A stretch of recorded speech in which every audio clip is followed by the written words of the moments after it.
أعوذ بالله من الشيطان الرجيم. بسم الله الرحمن الرحيم. الحمد لله رب العالمين، الصلاة والسلام على رسول الله محمد وعلى آله وصحبه أجمعين. السلام عليكم ورحمة الله وبركاته. Peygamberimiz Aleyhisselam bizge müracaat edip el cennet tahta akdamil ummahatti. Yani cennet enilerimizin ayak astında. Yani ana kişilerinin ayak astında yata. Tozan bulup yata. Yani nerse degan söz enini eng birinchi hurmat etirga tiyishlikni Peygamberimiz Aleyhisselam bilgirdi bizge. Çünkü eni kişini hurmat etirgami, eti kişini hurmat etirgami qaysisi hurmatga loyiqliroq deb so'ragan vaqtda sahabalarning eng birinchi o'rinda eni hurmatga loyiq, ikkinchi o'rinda eni, uchinchi o'rinda eni, to'rtinchi o'rindagina et edi. Yani ne için deganda, yani enigiz sizni de Qur'oni Karimda Alloh subhanahu va taolo bir qorong'ilikdan ikkinchi qorong'ilikka, shulay uch qorong'ilikda sizni o'zining İşinde yürüttü, ondan sonra bu dünyaya çağırdı, ağırlık bilen, bu dünyada ağırlık bilen terbiyeledi. Hem şu 9 ay boyunca, yani 9 ayını bir karanlıktan ikinci karanlıkka degen düşünceni bilgirdi. Şu 9 ay boyunca sizni köterip yürgenini, sizni özünde köterip yürgenini, sizge 9 ömür verilse de siz onun ecrini tölep bitire almayışaksınız diye enige. Eninin sizden şu 9 ay köterip yürüyü için gine.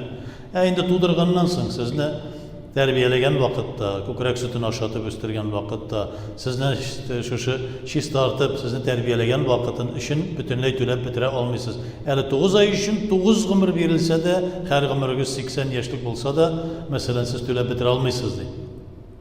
Şolayık Allah subhanahu teala'na enilerge qarata taqva bulurga koşa, yani eni bulgan vakitte tiyişinçe aşatırga balasını terbiyelerge belgirdi. Peygamberimiz Aleyhisselam da şu eniye qarata, yani hayırlı eni bulurga kerakliginde öğretti. Eni buldu da biz eniye elbette onun eğer de rıza bəxilligi bulmasa, Peygamberimiz Aleyhisselam vaktindagi bir sahabe misalında ölüp bargan vakitte enisi rıza bulmagan keliş, şehadetine eytelmi, bu dünyadan kitelmeyece falanıp yata. O vakitte men onu gafu etmegen edim, men onu rıza bəxil bulmagan edim. Şuna göre rıza bəxil bulmayım, kelinini mena qaraganda üstünrek gördü deyin. Mena qaraganda yakınrak gördü. Şuna göre men rencidim anarga. Şuna göre o öyle almagan meselesini bilgirdi. Yani balasının öyle almağı şu enisinin renciyo arkasında bulganlarını görsəti. Yani eni kişi hürmetke en layıklı, en kadirli kişi. Çünkü bu dünyada tuğaşta, kendik başta kursakta vakitte, eninin kursağında vakitte biz kendik bilen tutaşkan onun kanı aşağı. Biz bütün rızıkını alabız, hem tışkaşığı bizde bütünüsü kanı aşağı gide. Yani bütün bulgan turmuşumuz eni yaşa bara. Lakin bu dünyaya gelgeçte eni kişinin şu bulgan kendigi, ruhani kendigi üzülmey. Ne deysek, yani balanın birer yeri ağırtsa, birer türlü ağırlık görse, yani şu kadar kaygıra ki, şu kadar üzgelene, onun da şuluk yeri ağırta. Tegi, iskat çürsek, likkege rivayetlerdeki bulgan bir rivayet var, yani bizge nasihat bire turgan, birisine aşık bula da bir kızga, o kız aytasın, beni yaratasın mı diye, elbette yaratam diye. Bir katı yaratasın mı? Bir katı yaratam. Neşik delilliysen şunu diye. Neşik aytasın şulay delilliyim diye, ispatlayayım diye. Yani senin başını kesip getire alasın mı diye. Getirem senin için diye, ben seni bir yaratam diye. Şulay kayta da yani senin başını kesse de, yani kapşakka tıkıp jigire katının yanına. Jigirgen vakitte abınıp jigila da, başı kapşaktan tekerep çığa da, ey oğlum, jığıldın diye, tezini ağırttırmadın mı, ayağını ağırttırmadın mı diye. Yani nerse turunda söyleyip bu bulgan hal tügül elbette. Lakin bir ügüt nasihat formusunda, revuşunda, eninin bala işin bulgan üzülüğü, üzgelenüğü, onun işin bulgan kaygı hasret, çeken kaygı hasret. Lakin ikinci bir mesele de var. Yaxşı eni bulu da gerek. Yaxşı eni bulur için elbette biz indi, hazırki vakitte biz özümüzün kızlarımızın terbiyelerge gerek. Eğer de o özünün irine hayırlı hatun bulsun için tırışabız iken mesela, o kızın enisi bu kızga kursetirge deyir. Әтисенә карата хөрмәтне һәм киләчәктә бу кыз да кияүгә чыккач үзенең иренә хөрмәтне ничек күрсәтергә кирәклеген әни кеше өйрәтә. Шулай ук инде тагын бер нәрсә, менә тәҗрибә, күп еллар тәҗрибәсеннән күрәбез ки, әгәр дә әти намаз укый икән гаиләдә, әни намаз укымаса, малай булсын, кыз булсын, намаз укымый. Әгәр дә әни укыса, малай булсын, кыз булсын, укый. Бигрәк тә шуннан тора. Хәтта, мәсәлән, әни укымый, әти укый, бәлки куркып укыйдыр әтидән. Ул вакытта бераздан үскәч ташлый, бел дә тур.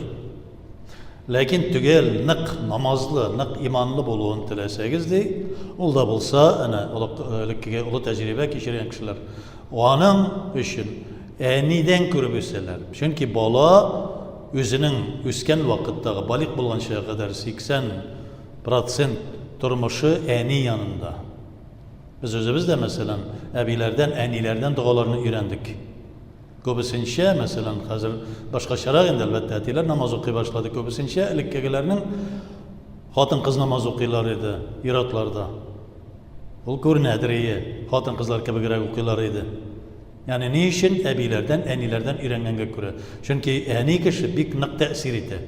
Өйдә әни тәртиптә булса, гаилә тәртиптә була. Әлбәттә, әти дә гаилә башлыгы буларак тәртиптә булырга тиеш. Ләкин әни кешедән бигрәк тә тәртип сорала. Әгәр дә ул әтине ихтирам итмәй икән, ул гаиләдә балалар ихтирам итмиләр әтиләрен. Әгәр дә әниләре ирен ихтирам итмәсә. Әгәр дә анда әниләре хәләл ризыкка бик игътибар итмәй икән, ул балалар да хәләл ризыкны ашамыйлар. Ничек кенә булса да, дигәндә монда җиргә тырышалар. Әгәр дә намазга салкын булса, балалар да шулай салкын була. Әгәр дә әниләре гыйлемле булса, әгәр дә әниләре тәртипле булса, әлбәттә балалар да тәртипле була, гыйлемле була. Чөнки әни иң беренче әни бирә шушы тәрбияне. Хәтта телне дә без нәрсә дибез? Ата теле димибез без, ана теле дибез.